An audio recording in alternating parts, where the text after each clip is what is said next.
subscribe. අපේ පාඨමාලාවේ නම තමයි ඉතිරිම් ශ්‍රේෂ්ඨ පරීක්ෂක පාඨමාලාව. සර් කිව්වා වගේ අපි එතකොට අපි ඉගෙන ගන්න දේවල් ඉතිරිම් තමයි මෙතන මේ නිර්මාණය අපි කරලා තියෙන්නේ. ඔයාලට මේ නිර්මාණය කියන්නේ මේක අර හේනරට වඩා දෙයක් මෙතන තියෙනවා. දැන් පාරක් ගත්තොත් එහෙම ඔයාලට උඩින් විතර නිකන් අර යන පාර දාලා තියෙනවා පේන්නේ. ඒවට පාරක් ගත්තම පාරේ හරස්කඩ තමයි මේ තියෙන්නේ. ඒක තමයි මෙතන විස්තර කරලා තියෙන්නේ. එතකොට මේක මේ ජලාශයක් මේකට කියන්නේ රැස්කුඩු ජලාශය කියලා. ඒ ජලාශය හැදිලා තියෙන්නේ ගංගක එන වතුර එකතු වෙලා තමයි අපි ජලාශය හදලා තියෙන්නේ. ඒකට ඒකට අපි කියන්න බෑ ලැවක් කියලා. ඒක අපි ඒක නම් කරලා තියෙන රැස්කුඩු ජලාශය කියලා. එතකොට අපි ඉගෙන ගත්ත දේවල් වලින් තමයි අපි මේක හදලා තියෙන්නේ. කොට අපේ පාඨමාලාව අසලක පාඨ විද්‍යාලයේ අපි කරන්නේ NU4.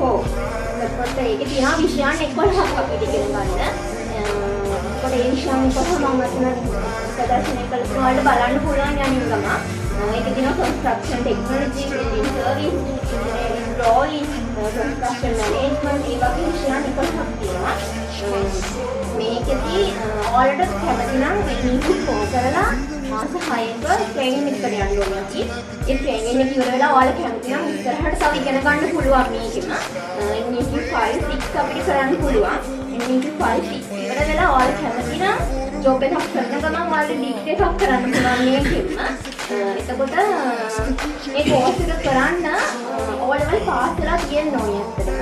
මම ඔයාලට කියන්නේ O-level පාස් වෙලා මෙතෙන්ට එන්න. ඒ කියන්නේ A-level නොකර මෙතෙන්ට එන්න කියලා කියන්නේ. ඔයාලා කැමති නම් A-level කරන්න. A-level කරලා ඇවිත් මේක කරන්න.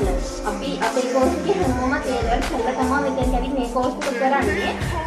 සමහරවිට කැම්පස් යන්න පුළුවන්. සමහරවිට කැම්පස් එන්න නැති වෙන්න පුළුවන්. ඒ වුණාට කවදාවත් කැම්පස් යන්න බැරි වුණා කියලා ඉගෙන ගන්න එක නතරින්න එපා. තව පැති තියෙනවා ඔයාලට ඉස්සරහට යන්න. ඒකට ඒක තමයි මම ඔයාලට කියන්නේ. මේක සිවිල් ඉංජිනේර තාක්ෂණ ඒ කියන්නේ ඒ ඩිග්‍රී එකේ පැත්තේ තමයි මේ කියන්නේ. ඔයාලා මේකෙන් ඔයාලට මේ කෝස් එක කරලා යන්න පුළුවන් ජොබ් තියෙනවා.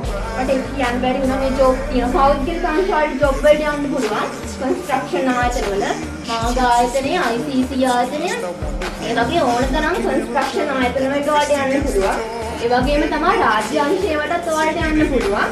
රාජ්‍ය අංශයව කිව්වොත් මාර්ග සංවර්ධන අධිකාරිය, ඉංජිනේරු සංස්ථාව, පරිමාර්ග දෙපාර්තමේන්තු, වරාය, භූ විද්‍යා සංස්ථාපක කල්පනාන්ත ඒ වගේ තැන්වලට ඔයාලට යන්න පුළුවන් මේ කෝස් එක කරලා.